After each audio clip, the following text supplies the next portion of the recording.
Nice. You must have air conditioning then. No, Yeah. I do, but I didn't have it on. Wow, so nice, well insulated. I guess so, yeah. How's everyone else doing in there? See, hi, Lito. How's everyone else doing in there? How's Krishna Prana doing? She's right here. She looks just fine. She walked up the hill, so must be a good sign. Alive and well. It is the announcement. Okay. So far, everyone living here is alive and well. Okay. I'll let you know if there's any changes therein. So, we are beginning chapter 38 with the devotees in Kolkata, and that starts on page 724. And the date is March 11th, 1885.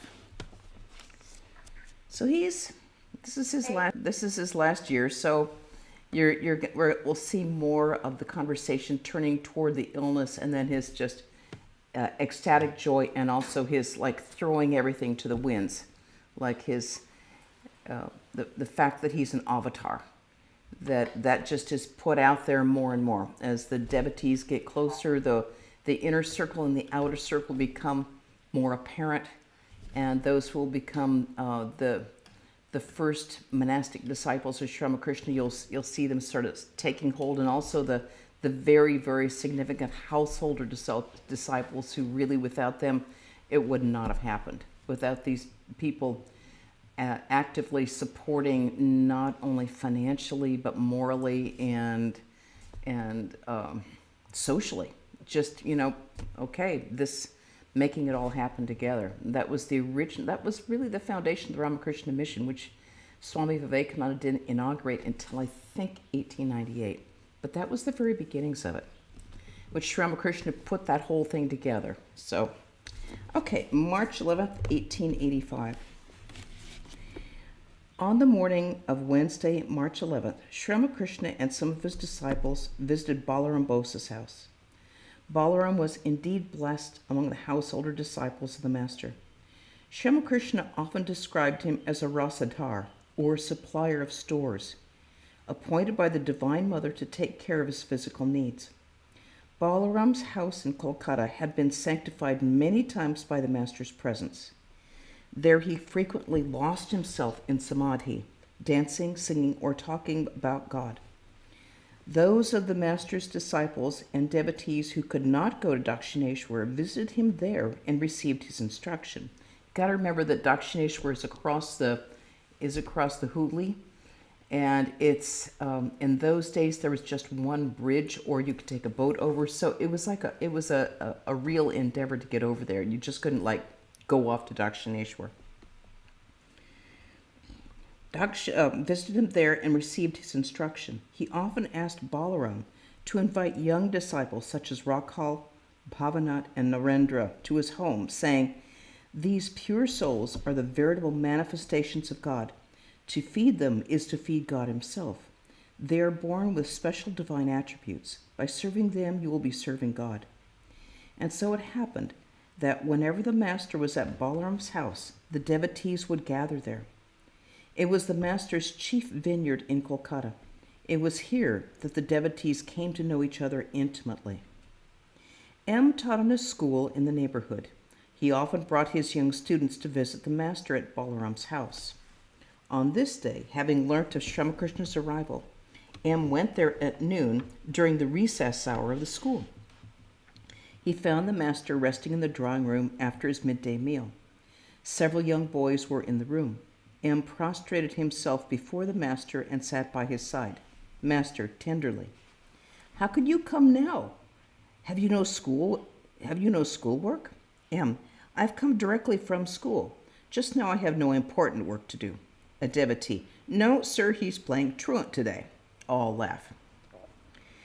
M. said to himself, "Alas, it is indeed as if some invisible power has drawn me here."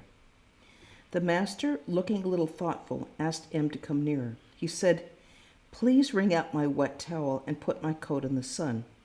Then he continued, My legs and feet ache. Please rub them gently. M felt very happy to be given the privilege of rendering these services to the Master. This is Guru Seva. It's a very precious thing. So many people don't have that kind of contact with their Guru, but able to do that kind of service to the Guru is very blessed indeed. Ramakrishna said to M, "Can you tell me why I have such feeling like this the past few days? It's impossible for me to touch any metal. When I touch a metal cup, I felt as if I was stung by a horned fish.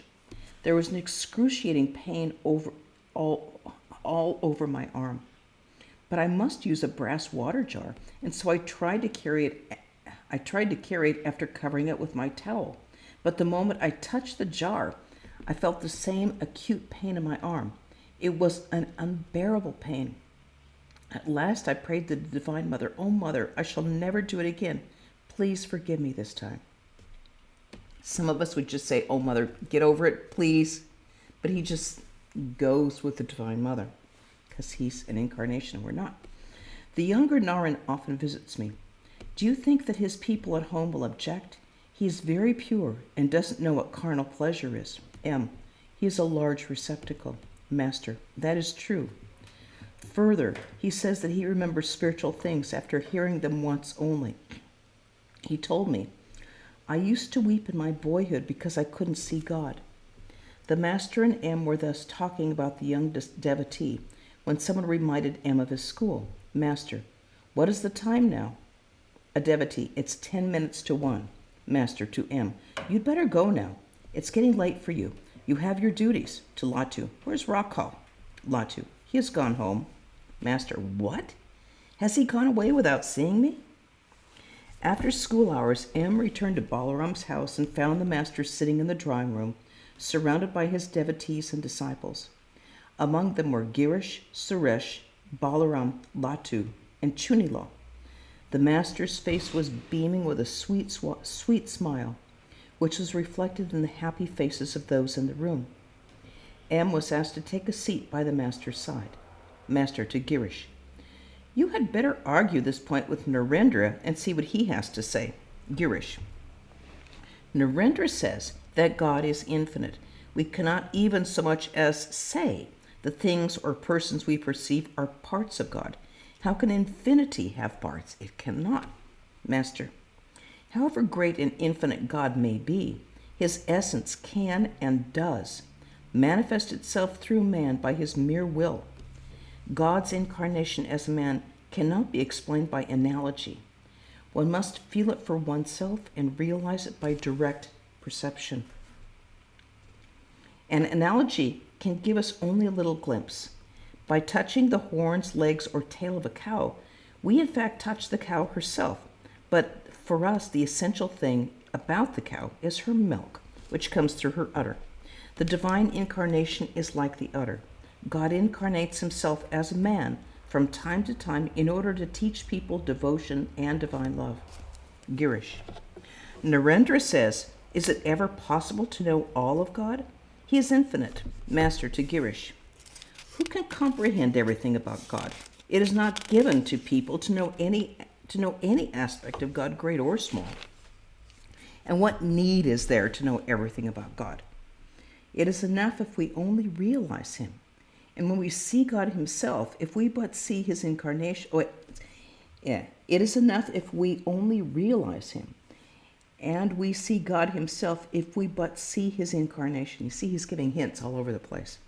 "Suppose a person goes to the Ganges and touches its water. He will then say, 'Yes, I have seen and touched the Ganges.' To say that it is necessary for him to touch the whole length of the river from Hardwar to Gangasagar. Laughter. "If I touch your feet, surely that is the same as touching you." Laughter. "If a person goes to the ocean and touches but a little of its water, he has surely touched the ocean itself. Fire as an element exists in all things, but in wood it is present to a greater degree." Girish, smiling. "I am looking for fire. Naturally, I want to go to a place where I can get it." Master, smiling.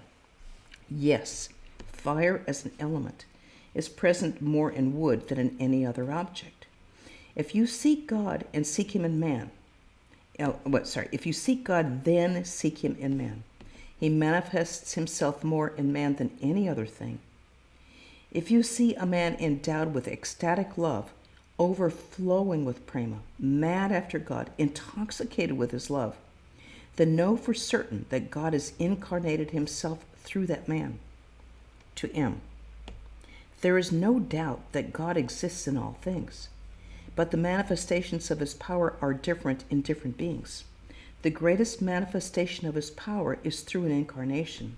Again, in some incarnations there is a complete manifestation of God's power. It is the Shakti, the power of God, that is born as an incarnation. Girish. Narendra says that God is beyond our words and thoughts. Master. That is not altogether true. He is no doubt unknowable by the ordinary mind, but he can indeed be known by the pure mind. The mind and intellect become pure the moment they are free from attachment to lust and greed. The pure mind and pure intellect are one and the same. The pure mind and the pure intellect are one and the same. God is known by the pure mind. Didn't the sages and seers of olden times see God? They realized the all-pervading consciousness by means of their inner consciousness. Girish, with a smile. I defeated Narendra in the argument. Master. Oh no, he said to me, when Girish Ghosh has so much faith in God's incarnation as a man, what can I say to him? It is not proper to meddle with such faith. Girish, with a smile. Sir, we are very free and easy with our words, but M is sitting there with his lips shut tight. What in the world is passing through his mind? What do you say about it, sir? Master, with a laugh. There is a common adage that tells people to beware of the following. A man with a loose tongue, a man whose mind cannot be fathomed even by an expert diver, a man who sticks the... Oh, I see that the last letter on this page has somehow disappeared because it says sacre. A man who sticks the sacred tulsi leaf in his ears as a sign of holiness, a woman wearing a long veil to proclaim her chastity, and the cold water of a reservoir covered with green scum by bathing in which one gets typhoid fever. These are all dangerous things, with a smile. But it is different with him. He's a serious man. All laugh. Chunilal. People have begun to whisper about M's conduct. The younger Naran and Baburam are his students, as are Naran, Paltu, Purna, and Tej Chandra. The rumor is that he brings these boys to you, and so they neglect their studies.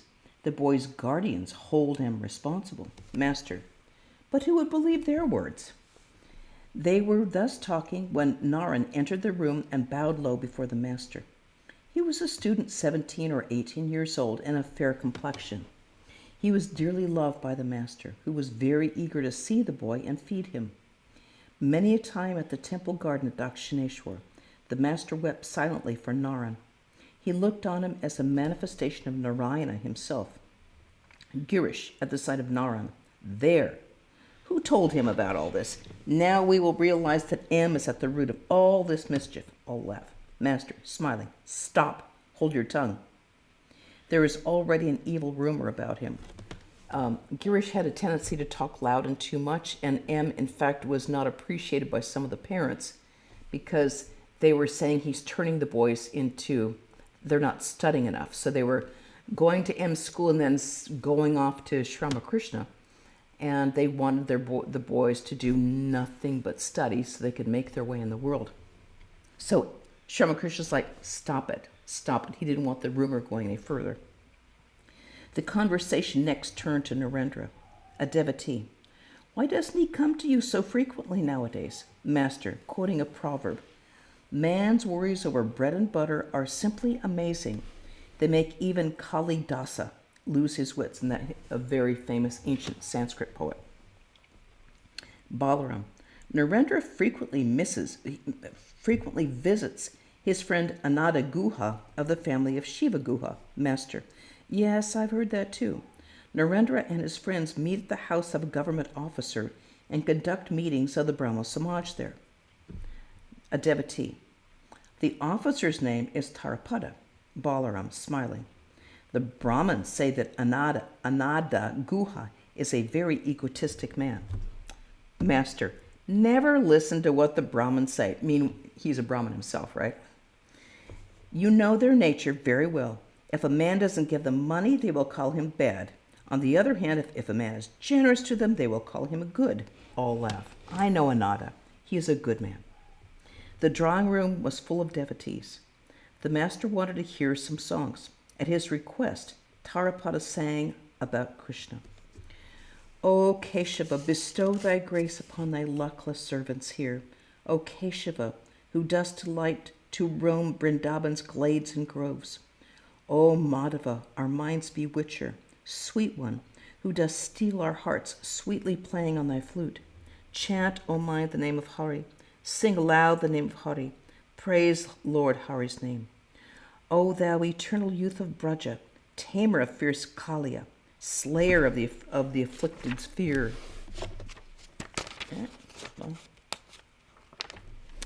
Beloved with the arching eyes, and crest with the arching peacock feather, charmer of Sri Radha's heart. Govardhan's mighty lifter thou, all garlanded with sylvan flowers, O Damodara, Kamsha's scourge, O dark one who does sport in bliss with sweet Vrindavan's gopi maids. Chant, O mind, the name of Hari. Sing aloud the name of Hari. Praise Lord Hari's name. Master to Girish. Ah, it is a beautiful song. Did you write it? A devotee. Yes, sir. He wrote all the songs for his play, the Chaitanya Leela. Master. This one has really hit the mark. At Sri Ramakrishna's request, Tarapada sang 2 more songs. In the first, Nitai exhorts people to share Radha's love for Sri Krishna. Come, one and all, take Radha's love. The high tide of her love flows by. It will not last for very long. Oh, come then, come ye one and all. In countless streams it flows from her. As much as you desire is yours. Made all of love, she pours out love unstintingly for everyone. Her love intoxicates the heart with heavenly bliss and thrills the soul. Oh, come and sing Lord Hari's name, drawn by her love. Oh, come ye all. Next he sang about Gauranga. Who art thou, Gaur of golden hue, that quenchest the thirst of my soul? Thou raisest a storm in the sea of love, and scarcely can I steady my boat. Once as a cowherd boy in Vrindavan, thou didst tend the cows. In thy hands thou beheldst the flute, and so bewitched the gopi maids. Lifting Govardhan's mount in thine arms, thou shieldest Vrindavan from ill. And as the wounded gopi's feet, humblest thyself in repentant love. Master, annoyed. Yes, he can bear his feet at school, but shyness overpowers him when he's asked to sing. That's about M. M, feeling greatly distressed, remains speechless. Suresh Mitra, a beloved householder disciple of the master, was seated at a distance. The master cast an affectionate glance at him and said to him, pointing to Girish, You talk of having lived a wild life, but here is one you could not surpass. Suresh with a smile. Yes, sir. He is my elder brother in that respect. All laugh. Girish to the master. Well, sir, I didn't have any education during my boyhood, but still people say that I am a learned man. Master. Mahimacharan has studied many scriptures, a big man. To M. Isn't that so? M. Yes, sir. Girish. What? Book learning? I've seen enough of it. It can't fool me anymore. Master with a smile. Do you know my attitude? Books, scriptures, and things like that only point out the way to reach God. After finding the way, what more need is there of books and scriptures? Then comes time for action. A man received a letter from home informing him of that certain presents were to be sent out to his relatives. The names of the articles were given in the letter. As he was about to go shopping for them, he found the letter was missing. He began anxiously to search for it, several others joining in the search. For a long time they continued to search. When at last the letter was discovered, his joy knew no bounds. With great eagerness he opened the letter and read it. It said that he was to buy 5 seers of sweets, a piece of cloth, and a few other things. Then he did not need the letter any more. It had served its purpose. Putting it aside, he went out to buy the things. How long is such a letter necessary? As long as its contents are not known. When the contents are known, one proceeds to carry out the directions. In the scriptures, you will find the way to realize God. But after getting all the information about the path, you must begin to work. Only then can you attain your goal. What will avail a person to have mere scholarship? A pundit may have studied many scriptures, he may recite many sacred texts, but if he is still attached to the world and inwardly he loves lust and greed, then he's not assimilated the contents of the scriptures.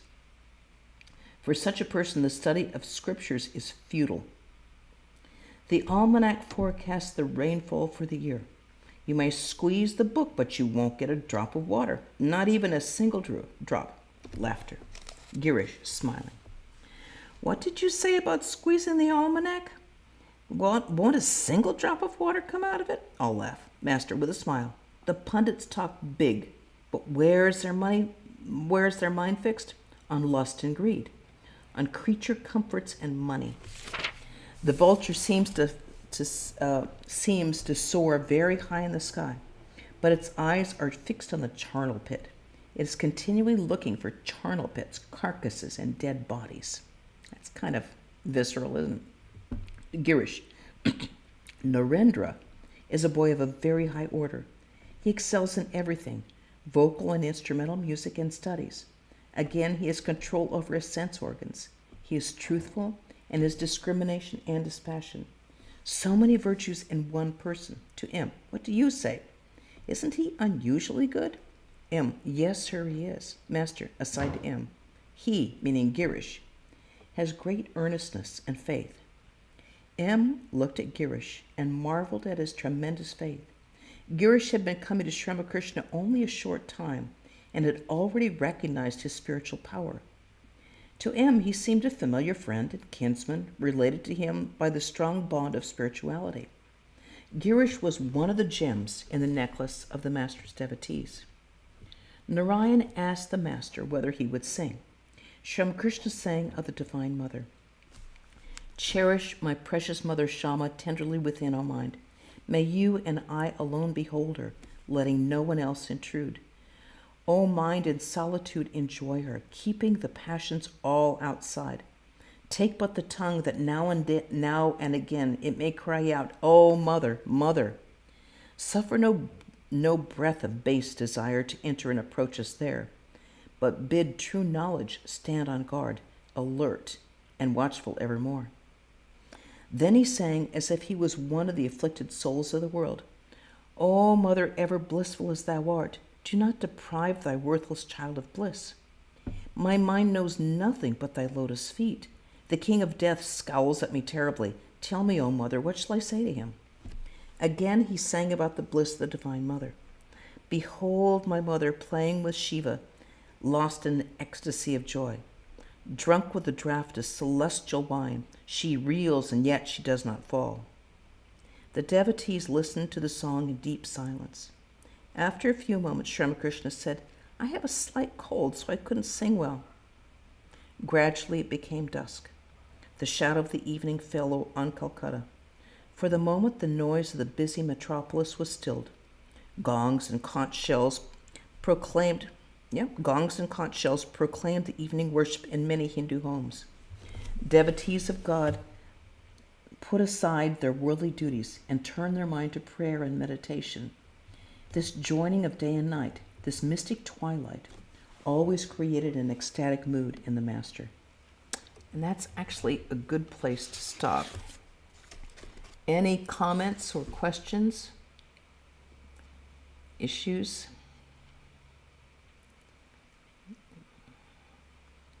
Nothing? Nada? Okay. It all seemed to make perfect sense. It's sort of lovely when you see these things just like these nuggets coming out one piece by one piece by one piece. And then you see how 10, 20, 30, 40 years, 50 years later, all these things sort of gel. And Sri Ramakrishna was knew it all, of course, but you see him, everything going together so beautifully. Just everything in this incarnation just flowing forward. Okay. Well, please, everybody, stay well, healthy, and strong. Don't go jogging. It's too hot. If you're in Santa Barbara area, it's really hot. Be happy. Tomorrow, please come to our lecture at 11 o'clock. Krishna Prana will be speaking on good fortune. And I hope we can see you then. Okay, I'll conclude with a chant. Om Shanti Shanti Shanti Hari Om Tat Sat Sri Ramakrishna Arpanamastu. Yeah, you can hear the wind coming up now. Okay, take care, everybody.